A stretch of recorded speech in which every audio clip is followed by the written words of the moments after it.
নমস্কার বন্ধুরা, Bengali recipe with প্রতিমা চ্যানেলে সবাইকে স্বাগত জানিয়ে শুরু করছি আজকের রেসিপি। আজকে আমি আলুর পরোটা তৈরি করে দেখাবো একটু অন্যরকমভাবে। আমি এখানে 200 গ্রামের মতো ময়দা নিলাম আর 200 গ্রামের মতো আটা নিলাম। ভালো করে দুটোকে মিশিয়ে নিলাম। দিয়ে দিচ্ছি এবার পরিমাণ মতো লবণ। এবার ভালো করে লবণটাকেও আটা আর ময়দার সাথে মিশিয়ে নিলাম। এখন এতে দিয়ে দেবো জল, এমনি নর্মাল জল। সেই নর্মাল জল দিয়ে এবার ভালো করে মেখে একটা সফট ডো তৈরি করে নেবো, যে ডোটা একদম শক্তও হবে না পাতলাও হবে না।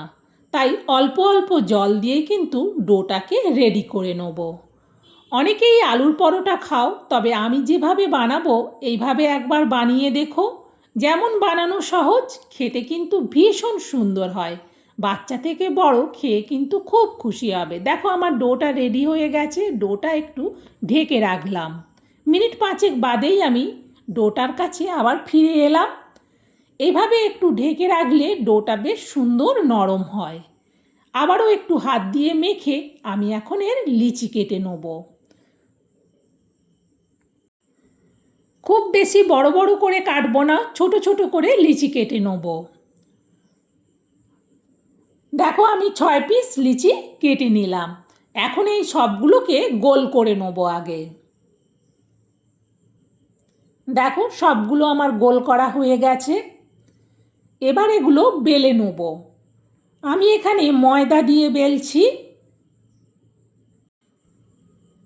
ময়দা দিয়ে বেললে এর কিন্তু গুঁড়োটা ততটা বেরোয় না। সবগুলোকে খুব পাতলা করে বেলে নেব। যেহেতু আমি লিচিগুলো ছোট ছোট করে কেটেছি, কিন্তু সেই ছোটোর উপরেও এই রুটিগুলো যে বেলছি সেইগুলো কিন্তু অনেকটাই পাতলা করে বেলে নেব। অনেকেই আলুর পরোটা বানাতে গিয়ে পুর বাইরে বেরিয়ে যায়, তবে এইভাবে একবার বানিয়ে দেখো, খুব সুন্দর হয় খেতে। দেখো সব রুটিগুলোই কিন্তু আমি একসাথে বেলে নিলাম। এখন আমি গ্যাস জেলে তাওয়া বসিয়ে দিয়ে এবার একটা একটা করে রুটিগুলোকে আগে এমনি ভেজে নেব। জাস্ট এদিক ওদিক উল্টে পাল্টে ভেজে নেব। খুব বেশি ভালো করে কিন্তু ভাজতে হবে না।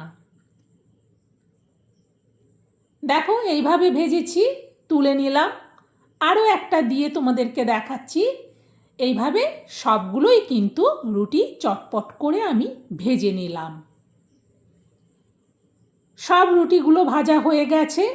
এখন আমি এই রুটিগুলোকে রেখে দিয়ে এতে দেওয়ার জন্যে আলুর পুরটা রেডি করে নেব। গ্যাস জেলে আরেকটা কড়া বসিয়ে দিয়ে কড়াতে দিয়ে দিচ্ছি অল্প তেল।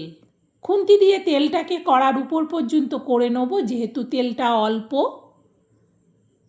তেল আর কড়া খুব ভালো করে গরম হয়ে গেছে। দিয়ে দিচ্ছি এবার এতে অল্প কালো সরিষা আর দেব অল্প গোটা জিরে। এবার 1 মিনিট এই সরিষা আর জিরেটাকে ভেজে নেব। সুন্দর সেন্ট বেরোচ্ছে এর থেকে।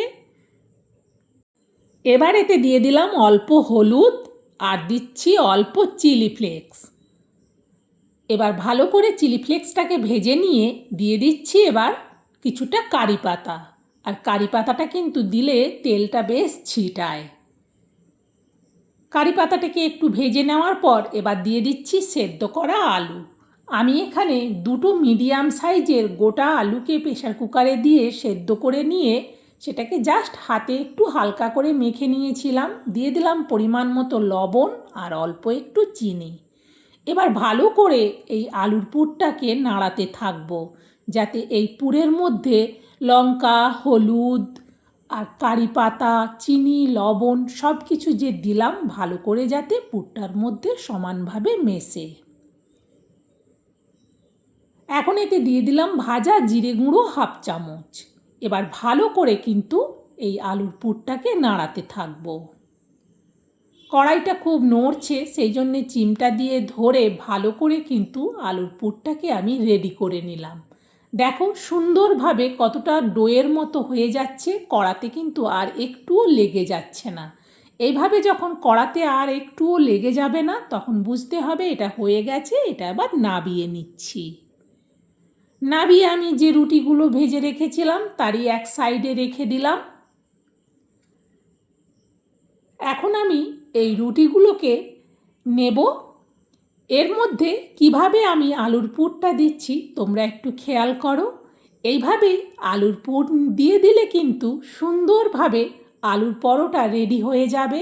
আর সবথেকে মজার বিষয়, এইভাবে রেডি করে রেখে দিলে তুমি কিন্তু বাচ্চারা স্কুল থেকে আসুক কিংবা অফিস থেকে আসুক তখন শুধু সাথে সাথে ভেজে দিলেই হয়ে যাবে। দেখো এইভাবে একটা সাইডে আলুর পুরটা দিলাম। সুন্দর সাইজ করার পর এইভাবে রুটিটাকে ভাঁজ করে দেবো। সুন্দরভাবে একটা কিন্তু রেডি হয়ে গেল। এইভাবে আমি সবগুলোকেই রেডি করে নেব। দেখো সুন্দরভাবে একটা সাইডে আলুর পুরটা দেব আর একটা সাইড এইভাবে ভাঁজ করে দেবো। সবগুলো আমার রেডি হয়ে গেছে। এইভাবে রেডি করে কিন্তু এগুলো রেখে দেওয়া যায়। রেখে দিলাম সকালবেলা রেডি করে, বিকেলবেলা যখন বাড়ির বড়রা অফিস থেকে আসবে কিংবা বাচ্চারা স্কুল থেকে আসবে তখন শুধু ভেজে দিলেই হবে। চলো এবার এগুলো আবারও ভেজে নেব। তাওয়াটা তো বসানোই আছে, দিয়ে দিচ্ছি অল্প তেল। এই যে অল্প তেল দিলাম, এই অল্প তেলেই কিন্তু সবগুলো ভাজা হয়ে যাবে। এটাই কিন্তু ভীষণ মজার বিষয়, এতে কিন্তু একটুও তেল বেশি টানে না। তেলটা গরম হওয়ার পর দিয়ে দিলাম একটা ভাঁজ করা পরোটা। 1 মিনিটের মতো একটু অপেক্ষা করব। একটা সাইড হয়ে গেলে তখন আরেকটা আমি খুন্তি বা আরেকটা অন্য কিছু দিয়ে একটু ধরে উল্টাবো, না হলে কি হয় অনেক সময় তেলটা ছিটায়। দেখো কতটা সুন্দরভাবে পরোটাটা ভাজা হয়ে গেছে একটা সাইড। এইভাবে উল্টে পাল্টে কিন্তু সব পরোটাগুলো ভেজে নেব। আর দেখবে এই অল্প তেলেই কিন্তু সব পরোটাগুলো ভাজা হয়ে যাবে। এটাই কিন্তু ভীষণ আমার মজা লাগে যে এই আলুর পরোটা ভাজতে একদম বেশি তেল লাগে না। আরও একটা ভেজে তোমাদেরকে দেখাচ্ছি। দেখবে এটা ভাজার পরেও কিন্তু তাওয়াতে আরও তেল থাকবে। এইভাবে দেওয়ার পর 1 মিনিটের মতো অপেক্ষা করতে হবে। আর একটা সাইড হয়ে গেছে। একই রকমভাবে সবগুলোই কিন্তু ভেজে নিলাম। আর এইটা খাওয়ার জন্যে শুধু একটু সস হলেই হবে। তাহলে বন্ধুরা, যারা আলুর পরোটা খেতে ভালোবাসো অথচ পুর ভরে বেলতে ভয় পাওয়ার ভয়ে বানিয়ে খাও না, তারা একবার এইভাবে আলুর পরোটা খেয়ে দেখো। সত্যি বলছি, বাচ্চা থেকে বড় সবাই ভীষণ খুশি হবে। আর এটা ভীষণ টেস্টি হয় আর ভীষণই মজাদার হয়। এই রেসিপিটা একবার বানিয়ে দেখো। বন্ধুরা, আমার এই রেসিপিটা তোমাদের কেমন লাগলো সেটা কমেন্টে জানিও। ভালো লাগলে একটা লাইক দিও আর তোমরাও রেসিপিটা শেয়ার করে দিও, যাতে এইভাবে আলুর পরোটা খুব সহজেই সবাই বাড়িতে বানিয়ে নিতে পারে। এত মজাদার একটা রেসিপি ব্রেকফাস্ট কিংবা ডিনারে কিংবা বিকেলের নাস্তায় একেবারে জমে যাবে। একবার বানিয়ে দেখো। আজকের মতো রেসিপি শেষ, আবার পরের রেসিপিতে দেখা হবে।